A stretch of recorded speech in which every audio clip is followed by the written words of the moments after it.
بسم الله الرحمن الرحيم الحمد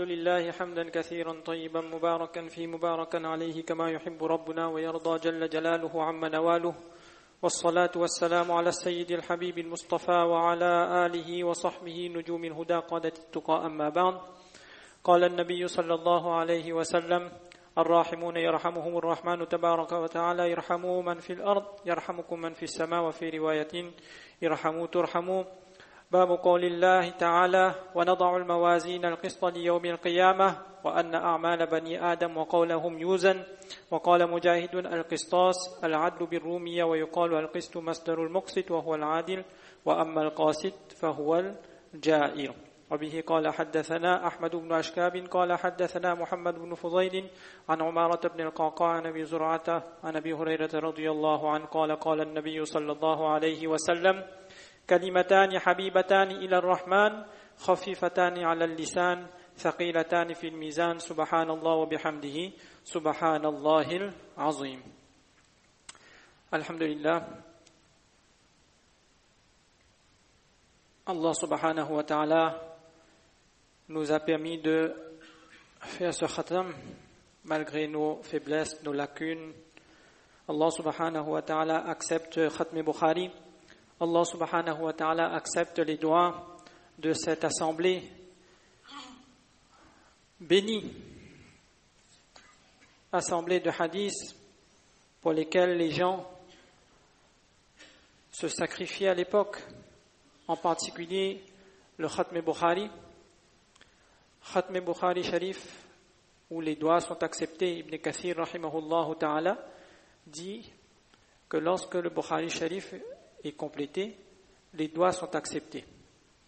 Les savants ont écrit des risales, des livrets sur l'achèvement du Sahih al-Bukhari. Ibn Allan, commentateur de Riyaz al-Salihin, Allama Sakhawi rahimahullah ta'ala et Allama Qastalani rahimahullah rapporte de Arif Billah ibn Abi Jamara rahimahullah que les mutaqaddimin, les prédécesseurs, attachaient une importance particulière au Khatm Bukhari. Donc c'est un moment de joie, on doit être content pour ce Khatm Bukhari, parce qu'Allah subhanahu wa ta'ala nous a choisi pour être présents dans cette assemblée où le hadith est lu, le hadith est récité. Imam Ahmad rahimahullah ta'ala avait une assemblée de 5000 personnes.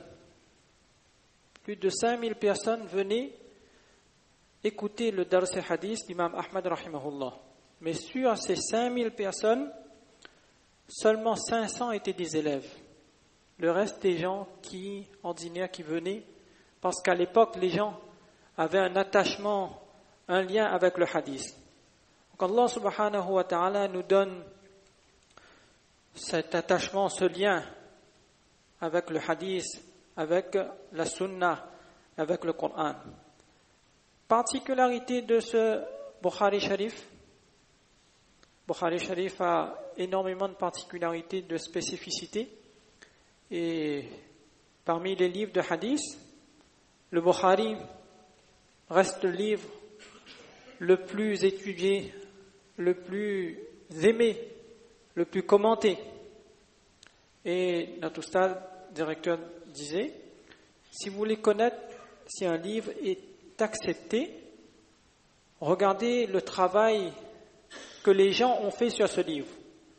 Puis il dit que Maulana Zakaria rahimahullah ta'ala, un élève qui est toujours en vie à Madina Munawwara, Maulana Habibullah, dit que le Bukhari Sharif a été accepté, reconnu et commenté, grand commentaire, petit commentaire, une partie de Bukhari, parfois seulement un hadith de Bukhari, et lorsqu'on rassemble tout le travail qui a été fait sur Bukhari Sharif, on arrive à un résultat de plus de 2000 commentaires de Bukhari.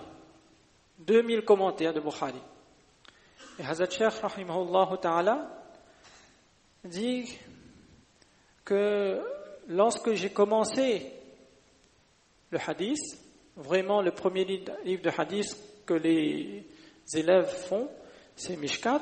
Lorsque j'ai commencé Mishkat Sharif, alors mon père, Maulana Yahya rahimahullah ta'ala, il a fait un long doigt. Et moi, pendant qu'il faisait son doigt, un seul doigt je disais intérieurement qu'Allah, j'ai commencé cette science tard, fait en sorte que je reste attaché à cette science jusqu'au dernier moment de ma vie. Et Allah subhanahu wa ta'ala a accepté ce doigt.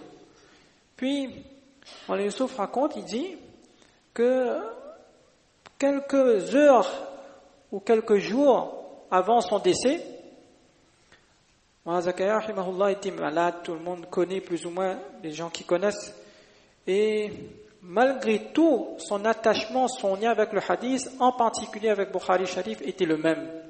Au point que Maulana Aqil était là, il a demandé à Maulana Aqil d'Ahmad Barakatuhu de prendre le brouillon de Al-Abwab al-Tarajim, le livre qu'il a écrit sur les titres, les chapitres de Bukhari, et lorsque Maulana Aqil, il a dit à Maulana Aqil, commence à lire, et il écoutait, il corrigeait.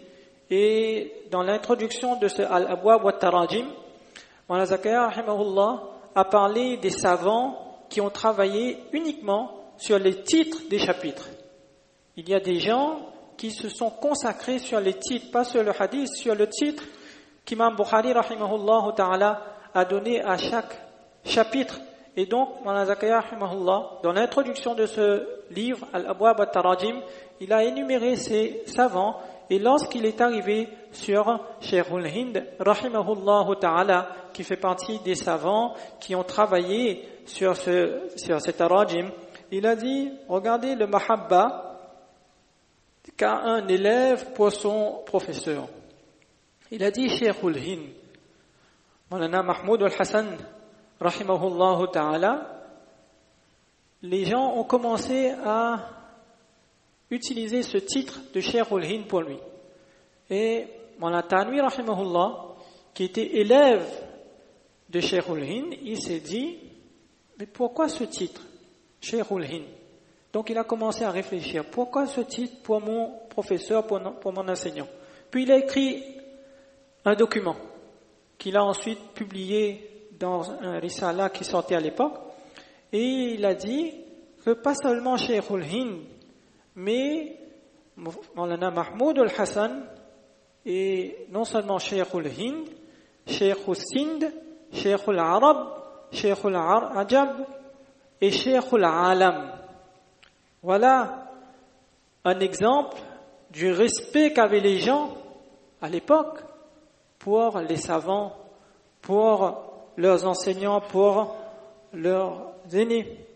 Donc Allah subhanahu wa ta'ala nous donne tawfiq de comprendre qu'Allah subhanahu wa ta'ala nous a choisi ses élèves, vous a choisi, et Allah subhanahu wa ta'ala nous donne tawfiq d'entretenir toujours un lien avec ce ilm et hadith, avec le hadith.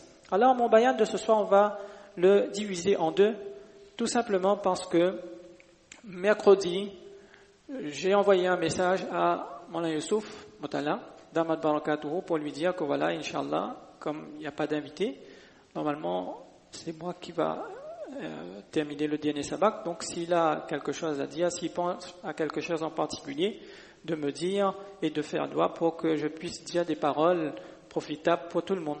Donc il m'a appelé, c'est rare qu'il appelle, et Maulana Ouest est là, il m'a appelé, il a dit, c'est quand on khatam? J'ai dit que c'est vendredi soir. À quelle heure? Il dit après Isha.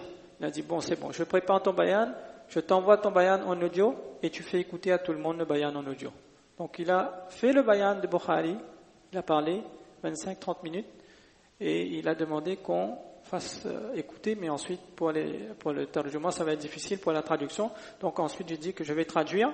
Il m'a dit ok, traduis le bayan, traduis la partie il voulait parler sur Bukhari, et il voulait également dire quelques mots sur Maulana Abdullah, comme il sait que les gens, les Réunionnais, sont attachés à Maulana Abdullah. Donc je vais traduire ce qu'il a envoyé déjà dans un premier temps, puis si Allah donne tawfiq, je vais dire juste quelques mots sur le dernier hadith qui a été lu.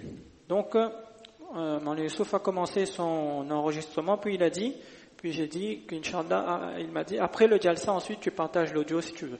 Donc, Inch'Allah, on va partager l'audio, Inch'Allah, après le jalsa. Donc, il a dit qu'Allah subhanahu wa ta'ala, je résume plus ou moins l'audio qu'il a envoyé. Il a dit qu'Allah subhanahu wa ta'ala accepte ce khatam, qu'Allah subhanahu wa ta'ala accepte les mudarrisin, les mudarrisat, les élèves, et qu'Allah subhanahu wa ta'ala fasse naître dans leur descendance des gens qui ont un attachement, un lien au Coran et à la Sunna. Puis il dit que j'ai lu volontairement les deux hadiths que vous avez entendus, Ar-Rahimun yarhamuhumur Rahman. Le premier hadith est Rahma, hadith Musalsal bil Awwaliya, premier hadith qu'a entendu Abdullah ibn Amr ibn al-As du prophète sallallahu alayhi wa sallam, et c'est le premier hadith que chaque étudiant entend de son enseignant, et moi aussi c'est le premier hadith que j'ai entendu de mon cher Mawlana Zakaria rahimahullah ta'ala. Et il dit que Mawlana Zakaria rahimahullah, à chaque fois qu'il commençait le Bukhari Sharif, il lisait toujours ce premier hadith, puis il commençait le premier chapitre de Bukhari Sharif. Donc il dit qu'Allah subhanahu wa ta'ala, la Réunion fait partie des pays, des chanceux qui ont reçu la visite de Hazrat Cheikh Mawlana Zakaria rahimahullah ta'ala. Puis il dit que le programme de Mawlana Zakaria rahimahullah était prévu pour Sud-Afrique, et Mawlana Saïd Ingar avait invité Mawlana Zakaria rahimahullah, et Mawlana Hazrat Cheikh Nawarallahu Marqadahu a accepté l'invitation et il est venu à La Réunion. Il dit que c'est la venue par le biais de ces visites, de ces ulama, de ces mashayikh, de ces solaha, seulement et seulement par leur tawajjuh, leur attention, leur doigt, qu'Allah subhanahu wa ta'ala a préservé aujourd'hui encore cette île des fitnas qui se propagent très rapidement dans le monde. Et si vous saviez avec quelle difficulté Mawlana Zakaria rahimahullah est venu ici à La Réunion, alors moi-même je me souviens encore à la parole de Marhum Haji Youssouf Rabat, à chaque fois que je viens à La Réunion et que j'arrive à l'aéroport, je pense à lui. Pourquoi? Parce que au départ, Mawlana Zakaria rahimahullah devait passer, son vol était de Jeddah, Madagascar, puis La Réunion. Et donc, le jour où Mawlana Hazrat Cheikh Mawlana Zakaria rahimahullah devait arriver à La Réunion, je disais c'est Mawlana Youssouf qui parle, il dit que je disais à Haji Youssouf que voilà, on va partir à l'aéroport. Et lui me disait, mais non, c'est encore très tôt. Mais moi je disais que non, on va partir. Parce que Mawlana Zakaria rahimahullah, tant qu'il est en vol, il est bien. Mais le décollage, l'atterrissage, il n'est pas bien. Donc je disais à Haji Youssouf qu'on va partir parce que je pense que Allah subhanahu wa ta'ala fera en sorte qu'il va venir directement ici. Il ne va pas passer par Madagascar. Allah subhanahu wa ta'ala, il accompagne ses pieux serviteurs, et donc peut-être qu'Allah subhanahu wa ta'ala fera en sorte qu'il arrive directement à La Réunion. Donc finalement, on a pris le temps, mais quand on a décidé de quitter la maison et d'aller à l'aéroport, on s'est rendu compte que réellement l'avion est déjà là. L'avion est déjà à Saint-Denis. Et en fait, lorsque l'avion est passé par Madagascar, mais il y avait tellement de vent à Madagascar que l'avion n'a pas pu atterrir, et donc directement le pilote il a pensé on va faire descendre d'abord les passagers de La Réunion, puis ceux de Madagascar. Donc Mawlana Zakaria rahimahullah est arrivé à La Réunion de cette manière. Donc c'est la venue de ces mashayikh. Puis il a cité le nom des mashayikh, Mufti Mahmoud Hassan rahimahullah ta'ala. Il a cité le nom de Hazrat Murshid Alam Mawlana Ghulam Habib Naqshbandi rahimahullah ta'ala. Il a dit des ulama de Gango de Deoband, de Saharanpur, de Jalalabad, Maulana Masihullah. C'est par le biais et la venue de ces ulama que cette île est encore, on va dire, épargnée.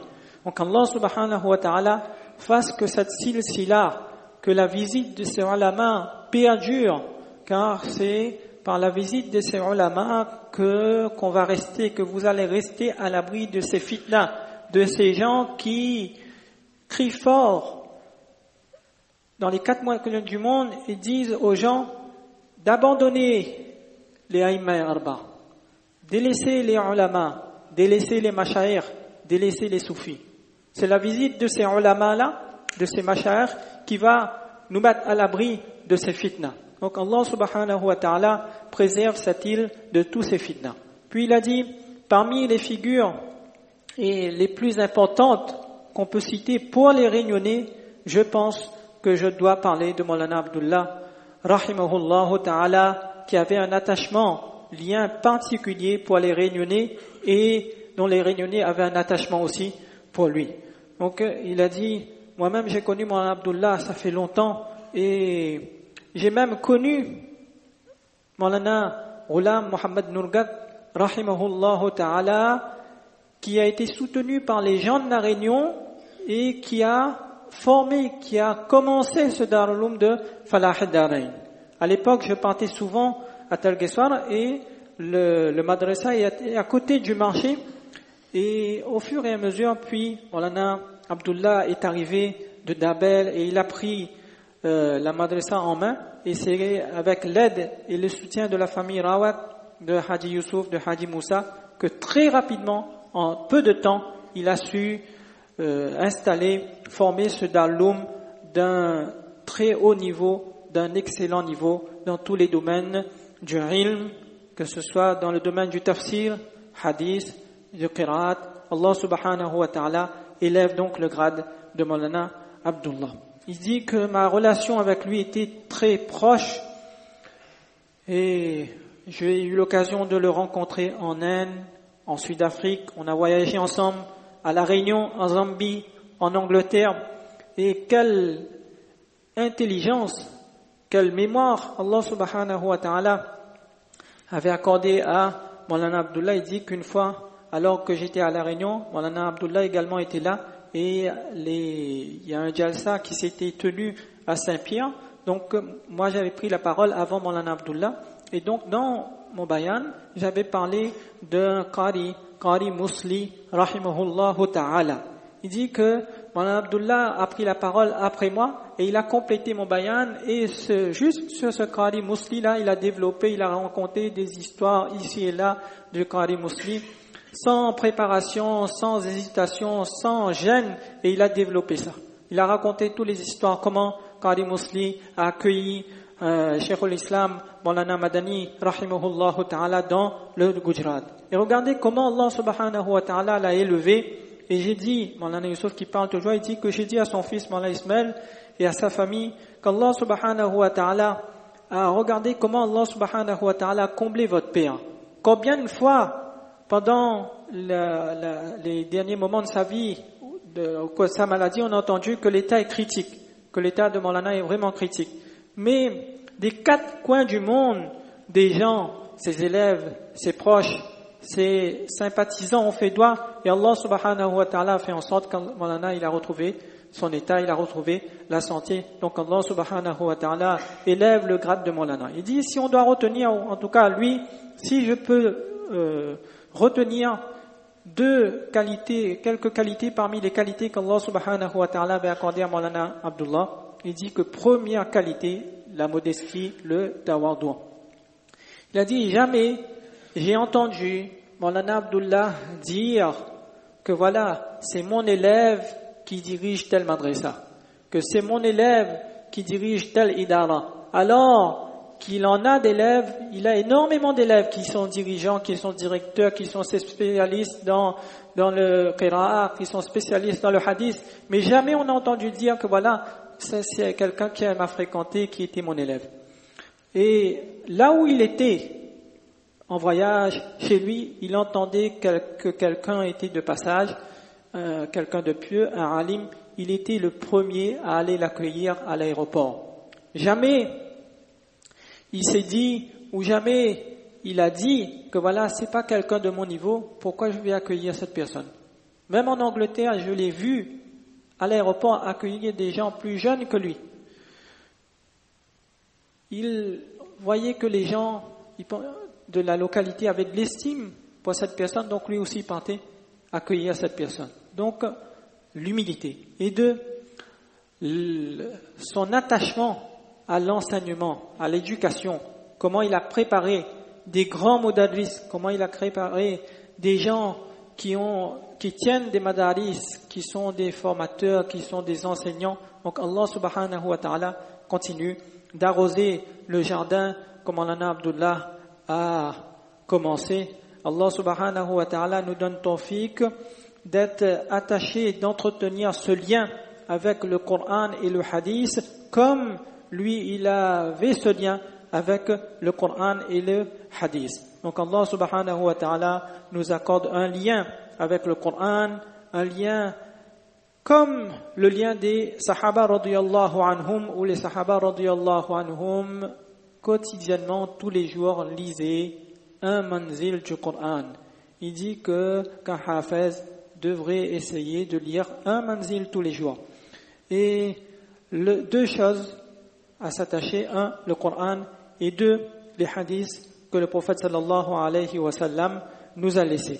Donc Allah subhanahu wa ta'ala nous donne tawfiq de comprendre le Bukhari Sharif, d'être occupé par les hadiths, d'être occupé par la lecture du Coran. Et je me souviens, lorsque nous avons quitté la Réunion pour Sud-Afrique, où Maulana Zakaria rahimahullah ta'ala devait faire son i'tikaf à Stenga, on a rencontré les nuits, les gens, les mu'takifines faisaient des petits groupes où 3 à 4 personnes prenaient un imam et ils lisaient le Coran.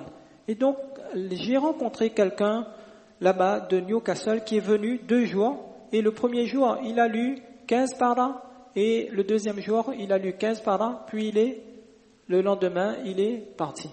Donc, le troisième jour, il est parti. Donc, à l'heure du Sehri, sur le Dastarkhan, où nous étions, j'ai demandé à ce Qari qui venait de Newcastle, j'ai dit, mais comment est-ce que tu peux lire aussi rapidement, sans faute, sans hésitation, en 3-4 temps? Tu as lu 15 paras le premier soir et 15 autres le deuxième soir, et Allah subhanahu wa ta'ala t'a comblé. Alors il m'a dit que moi, je suis un commercial, je travaille toute la journée.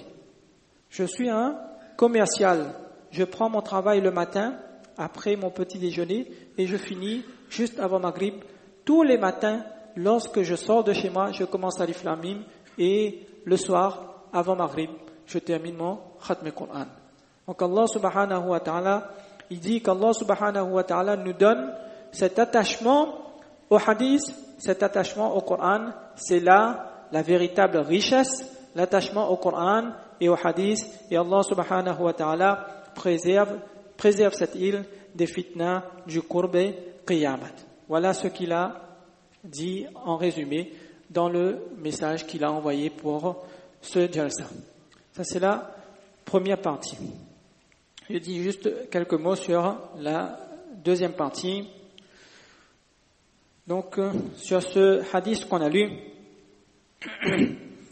pour reprendre un peu ce que Maulana Youssouf a dit, aujourd'hui, plus que jamais, où les fondements de l'islam, les fitnas, c'est quoi les fitnas qu'on rencontre? Les fondements de l'islam sont remis en question. Le Coran est remis en question. Les tafsirs sont remis en question par des gens qui s'amusent à discréditer les ulama, à piocher ici et là les petites fautes ou les erreurs, les petites failles, et à l'exposer au public et dire voilà ce qu'a dit tel imam, juste pour discréditer. Aujourd'hui, où les hadiths sont remis en question, où les gens discréditent le hadith, où les compilations des hadiths sont remises en question, où Imam Bukhari rahimahullah est remis en question, où lorsqu'on entend des gens dire aujourd'hui qu'Imam Bukhari rahimahullah, na'oudhu billah, ne maîtrisait pas le hadith, ou qu'Imam Bukhari rahimahullah raconte des histoires. Alors on s'interroge, on se dit, où est-ce qu'on va? Aujourd'hui, où les compagnons, les sahaba radiyallahu anhum sont remis en question, dénigrés dans l'actualité d'aujourd'hui, traités de tous les maux. Il est aujourd'hui, on va dire, plus que jamais important de comprendre que cela a existé, cela existe et ça existera. Mais il faut réagir comme Imam Bukhari rahimahullah ta'ala l'a réagi. Et c'est un problème ancien auquel Imam Bukhari rahimahullah lui-même était confronté. Et lorsqu'on réfléchit sur la disposition des chapitres pour les élèves du Sahih al-Bukhari, on se rend compte de l'ingéniosité d'Imam Bukhari rahimahullah. Il a commencé son livre par Bad'ul Wahy, la révélation, puis le premier chapitre, on va dire, du Bukhari Sharif, c'est Kitabul Iman, et il termine ce recueil par celui de At-Tawhid. Et comme dans tous les ouvrages, dans tous les livres, c'est l'introduction et la conclusion qui reflètent le livre où l'auteur mentionne les points les plus sensibles et les plus délicats de l'ouvrage. Donc en vérité, Kitab al-Tawhid, Imam Bukhari, disais Imam Bukhari rahimahullah, il a commencé son livre par Kitab al-Iman, chapitre de la foi, et il l'achève par Kitab al-Tawhid, l'unicité d'Allah. Imam Bukhari rahimahullah, Mufti Taqi Osmani Damat Barakatuhu, dit que Kitab al-Tawhid, le dernier chapitre qu'Imam Bukhari rahimahullah cite dans ce livre, aurait dû être dans Kitab al-Iman. Parce que le Tawhid, c'est la partie la plus importante du Iman. Mais Imam Bukhari rahimahullah, il a choisi de commencer par Iman et finir par Tawhid pour plusieurs raisons. Peut-être qu'il a voulu faire allusion au hadith Man kana akhiru kalamihi la ilaha illallah dakhala al-jannah, celui dont la dernière parole est la ilaha illallah entrera au paradis. Donc il a peut-être voulu faire allusion à ce hadith et il a voulu toujours penser à ce hadith, il a voulu qu'on pense à ce hadith et il a fini par le chapitre du Tawhid, la ilaha illallah. Et deuxièmement, Imam Bukhari rahimahullah, dans Kitabul Iman, il a présenté les croyances fondamentales de manière positive, que voilà, le musulman croit à ça, le musulman doit croire en Allah, le musulman croit aux anges, le musulman croit à tel point. Il a affirmé les croyances. Et dans Kitab al-Tawhid, Imam Bukhari rahimahullah, il a rejeté les avis erronés des groupes déviants, les fausses croyances de son époque. Et cela jusqu'à la fin du livre et le bab qu'on a lu, Babun wa nada'ul mawazin. C'est une leçon très importante ici qu'Imam Bukhari rahimahullah nous donne depuis, pour les élèves, pour ceux qui savent, qui comprennent, depuis Ar-Rad ala al-Jahmiya, le chapitre Ar-Rad ala al-Jahmiya, ou Kitab al-I'tisam pour Mawlana Zakaria rahimahullah, qui considère que le dernier chapitre de Bukhari est Kitab al-I'tisam. Imam Bukhari rahimahullah nous rappelle qu'il faut faire face aux déviances, qu'il faut les rejeter, qu'il faut les affronter, mais de la manière la plus adéquate. Il y a malheureusement aujourd'hui des musulmans qui disent qu'il ne faut pas dire qu'un tel groupe a tort, qu'un tel groupe est déviant. Tous ceux qui parlent de l'islam et prêchent sont bons. Non, surtout pas. Cela est contraire à nos valeurs, cela est contraire à la tariqa, à la voie de nos ulama, et cela est contraire à la manière de faire d'Imam Bukhari rahimahullah ta'ala. Imam Bukhari rahimahullah, il n'a pas hésité à écrire un chapitre intitulé Ar-Rad ala al-Jahmiya pour exprimer son désaccord Et exprimer son désaccord, ça ne veut pas dire faire la guerre, ça ne veut pas dire s'insulter, ça ne veut pas dire dénigrer, mépriser. Mais les divergences ont existé, les divergences existent, les divergences existeront. À nous de savoir maintenant différencier les catégories de divergences. Certaines sont, on va dire, tolérées, on peut accepter, acceptables, mais d'autres non. Regardez Imam Bukhari rahimahullah de Kitab al-Tahara. Il y a eu Kitab al-Iman. Après Kitab al-Iman, Imam Bukhari rahimahullah, il a cité un chapitre Kitab al-Tahara pour aller sur la salat. Donc de Kitab al-Tahara jusqu'à la fin Kitab al-I'tisam, Imam Bukhari rahimahullah a fait allusion à énormément de ikhtilaf. Dans presque tous les chapitres, salat, zakat, somme, il y a ikhtilaf, où Imam Bukhari rahimahullah fait allusion à un masla sur lequel les savants ont des avis partagés. Mais lorsqu'il a fallu dire stop, il a fallu dire attention, Imam Bukhari rahimahullah n'a pas hésité à utiliser un terme clair, sévère, al-rad, pour signaler qu'il faut faire attention. Et pour reprendre les mots de Cheikh Yunus rahimahullah ta'ala qui nous a quittés il y a 1 an également, Allah subhanahu wa ta'ala illumine sa tombe. Imam Bukhari rahimahullah brille, excelle dans la disposition des abwab lorsqu'il finit son livre. Des hadiths qu'il cite, dans le choix des hadiths, dans la disposition des chapitres et dans le choix des hadiths qu'il cite lorsqu'il termine ce recueil, Imam Bukhari rahimahullah ta'ala, il excelle et c'est là qu'il brille et c'est là qu'on voit son talent.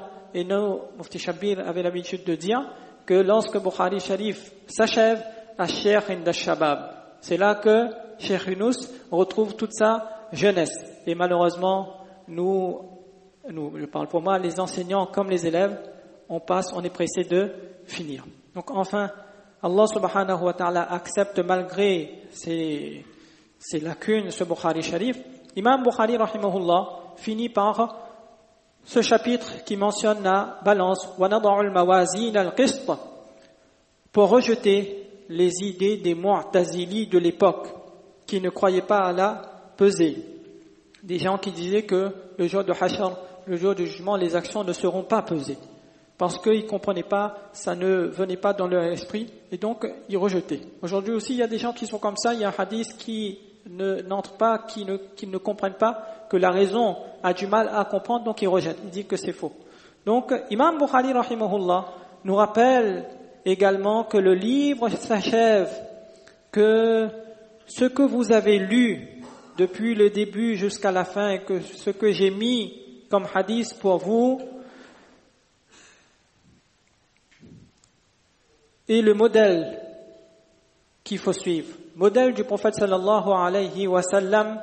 Mais Imam Bukhari rahimahullah nous rappelle et nous demande de ne pas oublier qu'au final vous allez être présenté à Allah subhanahu wa ta'ala et qu'il faut vous présenter avec des actions, qu'il faudra avoir avec soi de quoi présenter Allah subhanahu wa ta'ala, mais ne pas devenir Allah subhanahu wa ta'ala vide, sans rien.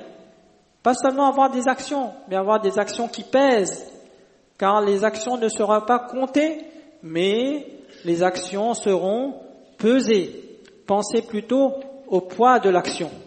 Et qu'est-ce qui fera peser l'action? Imam Bukhari rahimahullah l'a cité où? Au début, innamal a'malu bin niyat. Au tout début, Imam Bukhari rahimahullah nous a parlé de l'intention. Si l'intention est bonne, elle est sincère, l'action pèsera, petite soit-elle, mais si au contraire l'action est grande, mais l'intention est mauvaise, l'action n'aura aucune valeur. Abdullah ibn Mubarak rahimahullah ta'ala, célèbre muhaddis, mufassir, avait un voisin. Après le décès d'Abdullah ibn Mubarak rahimahullah ta'ala, quelqu'un a vu en rêve Abdullah ibn Mubarak et dans le rêve, Abdullah ibn Mubarak rahimahullah lui dit que voilà, tout s'est très bien passé, Allah subhanahu wa ta'ala m'a comblé et je suis dans les bienfaits du Jannah. Mais le degré de mon voisin, forgeron, m'a surpris. Allah subhanahu wa ta'ala l'a comblé plus que moi. Alors la personne qui fait le rêve, il demande à Abdullah ibn Mubarak rahimahullah dans son rêve, il dit mais comment ça? Et le rêve s'achève.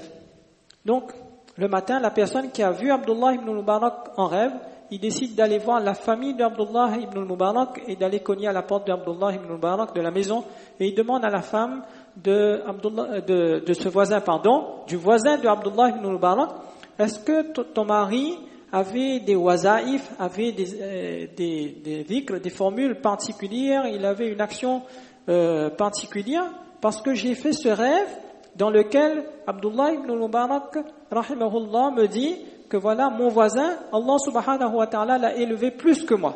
Alors la femme réfléchit, dit que à ma connaissance, non, c'est un menuisier, c'est un artisan, et la seule chose, bien sûr, si on peut citer les qualités de mon mari, c'est que lorsque l'adhan était donné, il quittait, il laissait son travail immédiatement et il allait à la mosquée. Même s'il fallait encore taper une fois, il avait soulevé le manteau, il le déposait et il abandonnait tout, il partait à la mosquée. Et la deuxième chose, c'est que mon mari, parfois la nuit, lorsqu'on voyait Abdullah ibn Mubarak passer ses nuits en qiyam, et le qiyam de Abdullah ibn Mubarak était comme un tronc. Toute la nuit, on se levait, on voyait qu'il était debout. Mon mari, lorsqu'il se levait et de son sommeil la nuit, et il voyait Abdullah ibn Mubarak dans cet état-là, il me disait que certainement Abdullah ibn Mubarak, il a peut-être des revenus, donc la nuit, il peut se permettre de passer ses nuits comme ça, parce que la journée, ensuite, il peut se reposer. Mais nous, notre travail, on travaille la journée, on n'a pas d'autres revenus. Si seulement Allah subhanahu wa ta'ala nous aurait donné un peu de revenus, mais alors moi j'aurais pris l'exemple d'Abdullah ibn Mubarak et j'aurais fait un peu de qiyam. Donc l'intention, ce degré, avec quel ikhlas il a dû dire cette parole, qu'Allah subhanahu wa ta'ala l'a comblé et qu'Allah subhanahu wa ta'ala l'a élevé plus qu'Ibn al-Mubarak. Mufti Taqi Othmani, il commente ce récit, il dit que c'est ce qu'on appelle, ce que les mashayikh qualifient de regret profitable. C'est un regret profitable. On regrette et Allah subhanahu wa ta'ala, pour le regret de cette personne, Allah subhanahu wa ta'ala le comble, Allah subhanahu wa ta'ala l'élève.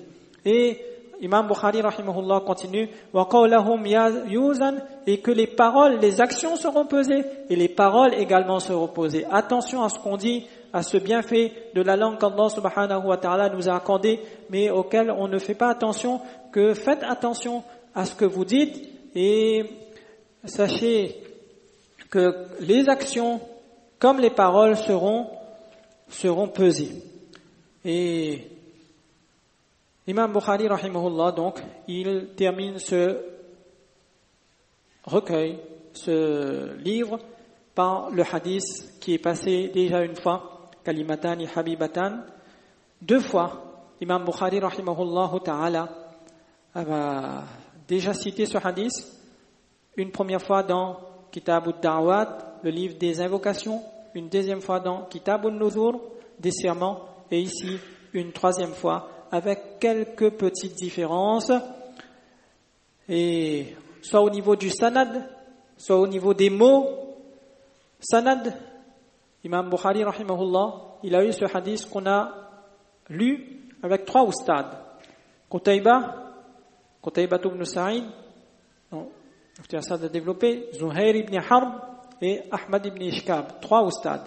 Imam Bukhari rahimahullah choisit la variante de Ahmad ibn Ishkab pour terminer son sahih, peut-être, comme Hafiz rahimahullah ta'ala le mentionne, parce qu'il a eu en dernier de ce cher Ahmad ibn Ishkab, ou peut-être pour terminer son sahih al-Bukhari par un mot qui fait allusion au hamd d'Allah subhanahu wa ta'ala, comme il a commencé par Wabihi qala haddathana al-Humaydi. Il a commencé son livre par Al-Humaydi. Il le termine par un hadith de Ahmad ibn Ishkab. Le premier narrateur qu'il cite nous fait penser au hamd d'Allah, et le dernier narrateur qu'il cite également nous fait penser au hamd d'Allah.